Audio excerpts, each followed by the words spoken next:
तो जी माननीय मोदी जी का कहना है बेटी पढ़ाओ बेटी बचाओ। ना तो हमारे देश की बेटियां पढ़ सकती है, ना तो अपने हमारे देश की बेटियां अपना सपना पूरा कर सकती है, ना तो हमारे देश की बेटियां बच सकती है। क्या कहेंगे मोदी जी? आज हमारे देश में जो ये लहर दौर उठा है एक बार फिर से, निर्भया वाला कांड को दोहराया गया हमारे देश में, और हमारे दोहराने वाले हम कोई और नहीं, हमारे ही देश के नौजवान हैं या जो भी हैं वो हमारे ही देश के हैं। जी हाँ, जब सिस्टम ही अपने नींद की गोली खा करके नींद में बात करे लड़की के बाप से कि जाओ घर आराम से तुम्हारी बेटी आ जाएगी, तो हम किससे फिर सवाल करेंगे? जी नमस्कार, स्वागत है नए मुद्दे नए रिएक्शन वीडियो में। आज बातें होगी मनीषा की, कि जिस बात का डर था वही हुआ मनीषा के साथ। तो जी हाँ, एक बेटी का बाप होना बहुत मुश्किल होता है। बच्चे लड़का भी होता है, लेकिन लड़की होने के बाद वो बाप एक जिम्मेवार बाप बनता है। और जब उस बाप को ये पता लगे बड़ी मशक्कत से बेटी की पढ़ाई करवाई जाती है, उस माता पिता से पूछिए जो माँ बाप अपने बेटा को अगर घर से बाहर भेज देते हैं, शायद वो नींद अच्छा से ले पाते हैं घर में। अगर उस माता पिता के बेटियां बाहर में रहती है, हॉस्टल में रहती है, पढ़ाई करती रहती हैं, उस माँ बाप के न जाने कितने रात के नींद हराम हो जाते हैं कि हमारी बेटी सेफ्टी है या नहीं है। अगर उस माता पिता को ये पता लगे, सोचते सोचते और सोचते हुए अगर वो दिन देखना पड़े जो कि आज मनीषा के पिताजी को देखना पड़ा।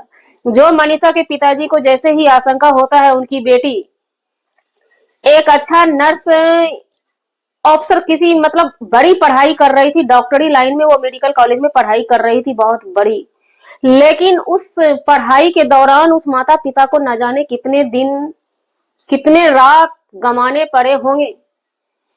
पैसा मोटी से मोटी रकम लगाई जाती है, ये सच है, लेकिन वही बेटी जब मुकाम पे सफलता की मुकाम की ओर कदम बढ़ाती है और उस बेटी का बॉडी अगर उस पिता के सामने में आता है तो क्या बीतता है उस पिता पे। ऐसा ही हरियाणा का ही एक घटना हमारे नजरों के सामने आया। कल से ही अफरा तफरी मचा हुआ है, लेकिन उस पिता की कहानी जब हमने जानने की कोशिश की तो उस कहानी में निकल के ये आता है कि उनके पिताजी को जैसे ही कुछ आशंका होती है वो पता करने के लिए जाते हैं वहां पे जहां पे उनकी बच्ची रहा करती थी। तो वहां पे उन्हें ये कह करके टहलाया जाता है ऑफिसर के द्वारा, अधिकारी के द्वारा, कि आपकी बच्ची कोई बुड़बक नहीं है, वो 2 दिन में आराम से आ जाएगी, आप जाइए। ये 2 दिन इधर उधर भटकते रहते हैं, 4-5 दिन लेफ्ट राइट प्रशासन से लेके हर जगह करते हैं। थाने पे भी जाते हैं, वहां पे भी रिपोर्ट लिखने के समय ढिलाई की जाती है, वहां पे भी यही कही जाती है कि अभी रिपोर्ट लिखाना जल्दीबाजी क्या है, 2 दिन में लड़कियां हैं कहीं गई होगी और चली आएंगी। हम पूछना चाहते हैं अपने सरकार से और उस पदाधिकारी से, क्या आप लोग वर्दी के आड़ में ऐसे घिनौना खेल भी खेल जाते हैं?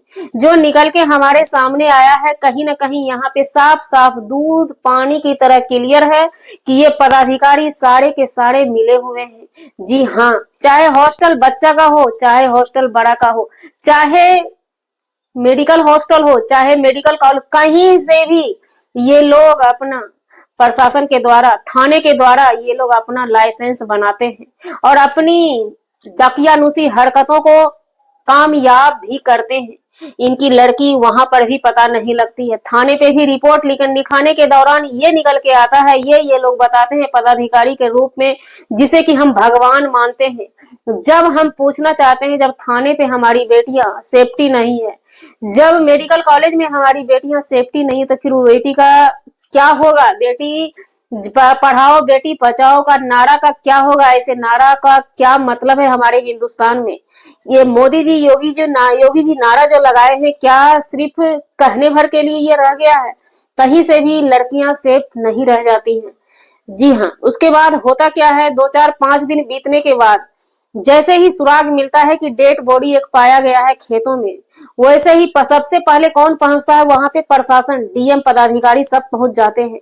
तो क्या हम पूछना चाहते हैं प्रशासन पदाधिकारी जी से, आपको जैसे ही मतलब कि पीड़िता दुनिया से अलविदा कह देती है उस दिन आपको छुट्टी मिल जाता है, ऐसे इन लोगों को छुट्टी, इंक्वायरी करने की छुट्टी नहीं मिली थी, क्योंकि मनीषा के पिताजी ने रिक्वेस्ट किया था, गुजारिश किया था, अपील किया था हर पदाधिकारी से कि हमारी बच्ची नहीं है।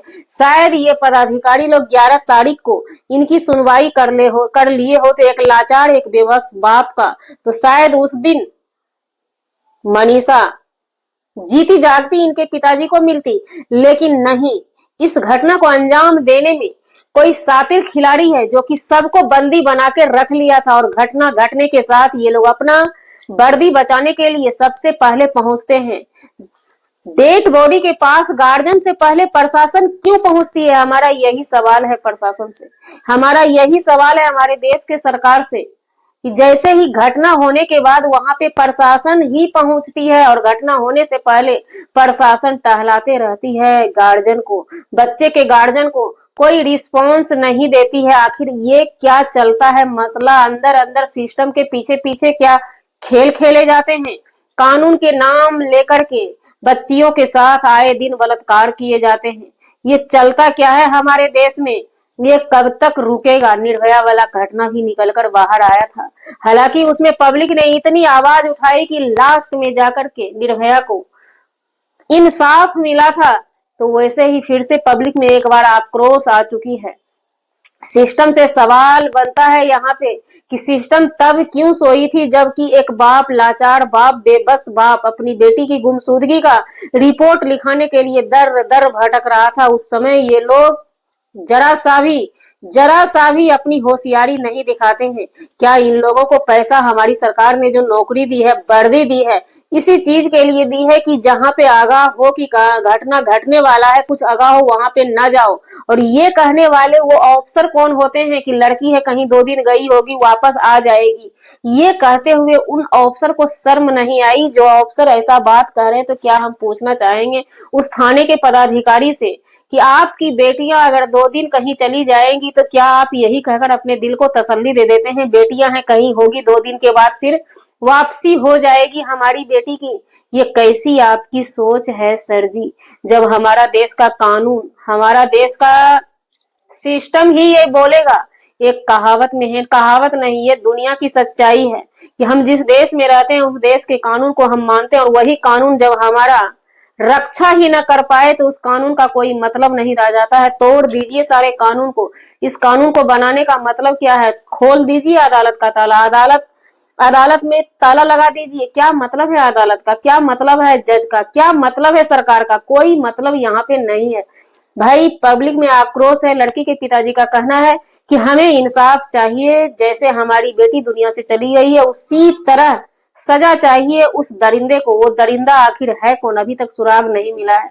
क्या पुलिस उस दरिंदे तक पहुंच पाएगी? क्योंकि पुलिस ने पहले ही अपनी हाथ सफाई करती हुई नजर आई। क्या अब डेड बॉडी पकड़ा जाने के बाद, अगर डेड बॉडी का पोस्टमार्टम रिपोर्ट आ जाता है तब जाके पुलिस या और भी सीबीआई अफसर